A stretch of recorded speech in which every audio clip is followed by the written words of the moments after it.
Galera, no vídeo de hoje eu vou mostrar para vocês como a gente pode prescrever o nosso paciente. Se você chegar nesse vídeo até o final, eu tenho certeza que você vai se sentir muito mais tranquilo e seguro para fazer as suas prescrições.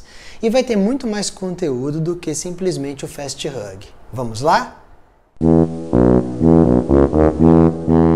Uma das maiores dúvidas de quem está começando é como fazer a prescrição. O que a gente não pode esquecer?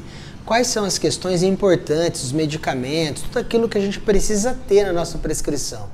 Muitas vezes a gente enche a prescrição demais com coisas desnecessárias e muitas vezes, a maior parte, ficam faltando informações importantes para o nosso atendimento de enfermagem, para que a gente consiga depois dar uma continuidade no nosso...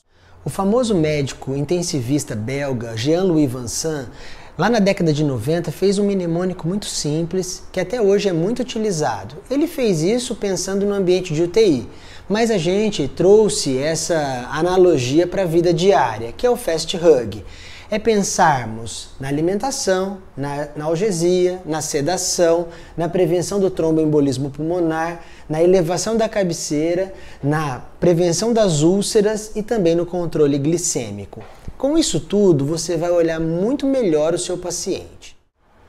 Mas a prescrição é muito mais do que isso. E através de alguns tópicos básicos, você jamais vai esquecer o que é importante. Todas as prescrições elas começam pelo item 1, que é o da dieta. A gente não pode jamais deixar o nosso paciente ou se alimentar de forma adequada ou manter o jejum para os procedimentos que ele vai necessitar. Então a gente precisa ter uma atenção muito especial com isso. Deixar o paciente também horas em jejum é como a gente, que quando fazemos um jejum prolongado já ficamos irritados. Imagina o nosso paciente dentro do hospital muitas vezes dias sem se alimentar à espera de um exame. Isso é inadequado, a gente tem que ter muita atenção com a dieta. Depois eu tenho que pensar na hidratação do meu paciente, principalmente se ele não vem se alimentando. A oferta de água favorece a manter uma condição natrêmica adequada. Quando eu privo o meu paciente de água, eu estou deixando ele hipernatrêmico, e isso é uma das causas de confusão mental. Também a hidratação de forma inadequada, encharcando o meu paciente, está proscrita há muito tempo.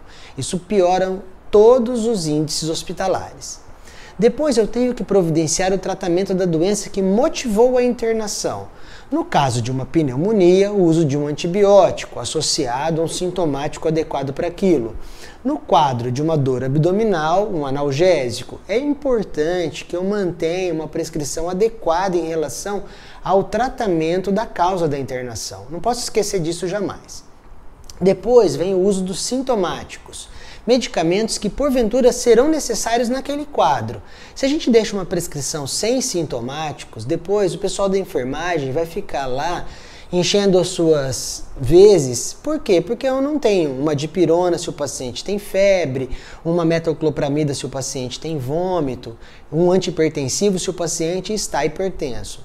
É importante que eu deixe isso sinalizado na prescrição. Isso vai facilitar a sua vida de plantonista. Afinal, é o plantonista que geralmente prescreve essas intercorrências que porventura aconteçam na enfermaria.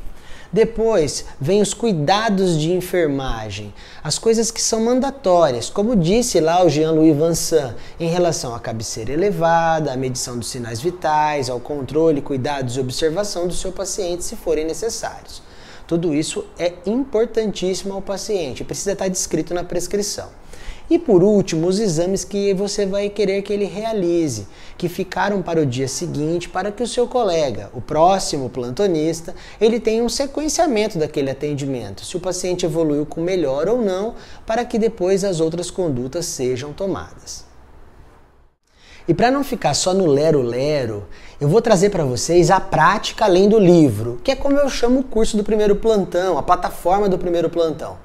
Aqui, um paciente nosso hipotético de 45 anos que internou com uma dor abdominal em faixa associado a vômitos, ele etilista e tabagista, e nessa ocasião o diagnóstico mais prevalente seria de pancreatite. A amilase veio de 3.000, o abdômen é doloroso no andar superior e confirma o quadro de pancreatite. E como é que a gente vai prescrever esse paciente em questão? Eu vou agora mostrar para vocês item a item. Então, o paciente em pancreatite, que chegou ao hospital com o abdômen distendido e vomitando, não vai ser possível ofertar dieta oral. Isso vai ser impossível. Ele está vomitando sem parar, eu vou aumentar o risco de broncoaspiração desse meu paciente. Então eu não posso fazer isso. Eu tenho que manter dieta zero. Alguns lugares vão chamar de NVO, é nada via oral, ou jejum. Isso vai depender do local que você esteja. Mas eu não vou poder dar nada ao meu paciente. Depois, paciente que não se alimenta, ele vai precisar de uma hidratação adequada. Eu não estou ofertando água oral. Quando for possível ofertar água, preferencialmente a via oral. Mas como isso não é possível, eu vou usar cristalóides, ou ringer lactato ou soro fisiológico, que é o que a gente tem em qualquer um dos nossos plantões. Soro fisiológico 500 ml, intravenoso, de 6 em 6 horas. Pode ser que eu precise de mais oferta hídrica, então eu vou ofertar soros adequadamente de acordo com a hidratação do paciente. Eu vou ter que ver o caso momento a momento. E pode ser que eu precise menos, vai depender do peso desse meu paciente. Depois, eu vou ter que corrigir a questão da glicemia, porque ele não está se alimentando e ele não tem nenhuma solução com glicose. Então eu vou corrigir a glicemia a cada HGT realizado. Em alguns locais, o HGT é chamado de destro. Para os paulistas é destros, aqui é HGT. E é a glicemia capilar feita através de um glicosímetro. Quando eu tenho um HGT menor do que 70 mg por decilitro, eu vou ofertar 30 ml de glicose hipertônica 50%. Cuidado, a glicose ela tem que ser feita de forma lenta porque ela é irritante ao vaso periférico. Muitas vezes o paciente se queixa de dor nessas situações. Na pancreatite eu não tenho nenhum tratamento específico, a não ser a analgesia e o uso de antieméticos, que é o que eu vou providenciar nesse momento da prescrição.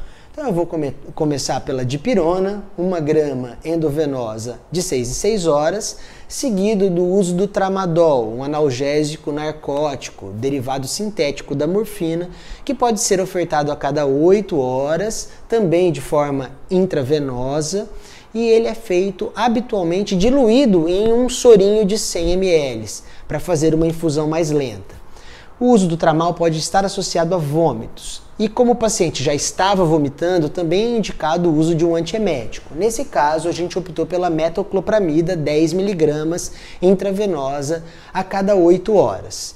Se for necessário, eu vou associar um outro antiemético. E seriam opções disponíveis: a bromoprida, o dimenidrato ou Dramin e também o uso de ondansetrona, ou Nalzedron, ou Zofran, ou Vonal, vai depender do local que você tem e do nome comercial.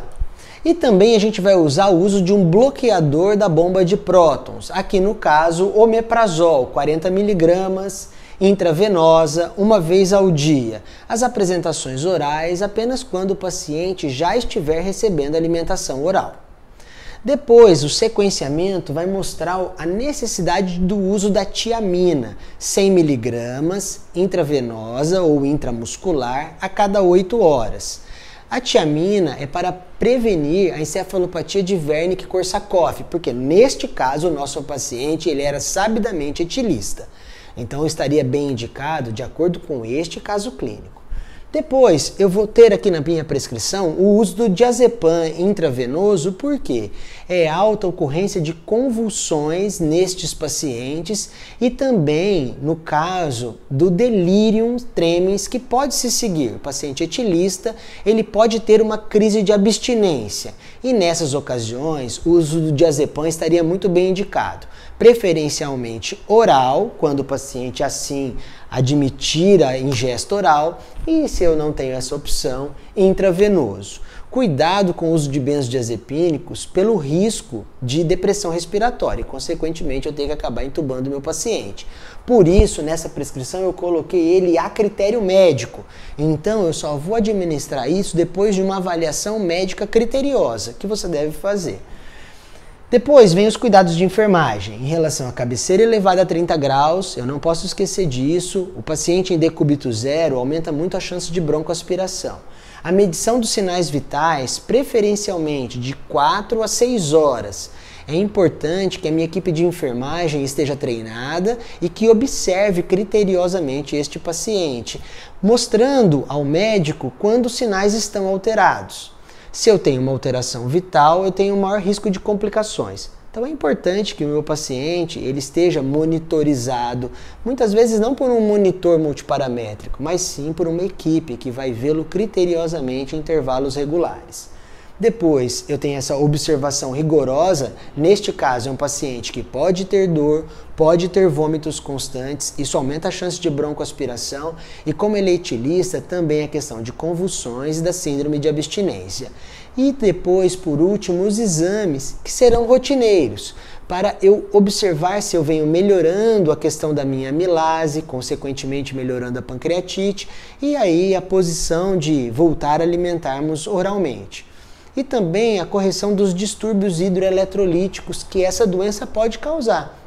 Uma retenção hídrica tão importante para terceiro espaço e, consequentemente, distúrbios do sódio, do potássio. A hipocalcemia é muito comum na questão da esteatonecrose pancreática e um dos critérios de gravidade da pancreatite. E também as medições dos critérios prognósticos relacionados à pancreatite, tanto os critérios de Hanson mais antigos quanto de Apache são os mais atuais.